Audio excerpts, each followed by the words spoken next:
இன்றைக்கு ஆண்டவர் நம்ம கொடுக்கிறதான வார்த்தை சங்கீதம் 92:12 வசனம்.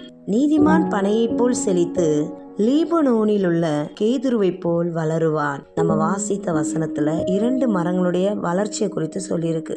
பனை மரம் ரொம்ப உயரமா வளரும். அதனுடைய வேரெல்லாம் மண்ணை இறுக பிடிச்சு பற்றி இருக்கும். இதனால மண்ணரிப்பு அது தடை செய்யும். அது மட்டும் இல்ல, எவ்வளவு புயல் அடிச்சாலும் அந்த புயல்ல அசையாம இந்த பனை மரம் விழுந்து போகாம உறுதியா இருக்கும். இதே போலதான் கேதுரு மரத்தினுடைய வேரெல்லாம் ரொம்ப ஆழமா அது பரவி வளரும். அந்த கேதுரு மரத்தினுடைய நிழல்ல அநேகர் தங்கி இருக்கலாமா. அந்த அளவிற்கு கேதுரு மரம் ரொம்ப ஆண்டு வாழவும் வேர் பாறைகளெல்லாம் பற்றி பிடித்திருக்கும். இதனால எவ்வளவு புயல் அடித்தாலும் ரொம்ப உறுதியா இருக்கும். இந்த 2 மரங்களுடைய ஒரு வளர்ச்சியை போல இன்றைக்கு ஆண்டவர் வாழ்க்கையில ஒரு முன்னேற்றத்தையும் ஒரு வளர்ச்சியையும் தருவேன்னு சொல்றாரு. ஆனா நாம எப்படி இருக்கணுமா? ஒரு நீதிமான போல நீதியும் நேர்மையுமா உண்மையா வாழும்போது எந்த சூழ்நிலையிலும் என்ன வந்தாலும் இயேசுவையே பற்றி பிடித்திருக்கும் பொழுது நம்ம என்ன சோதனை வந்தாலும் அது நம்மள ஒண்ணுமே செய்யாது. God bless you.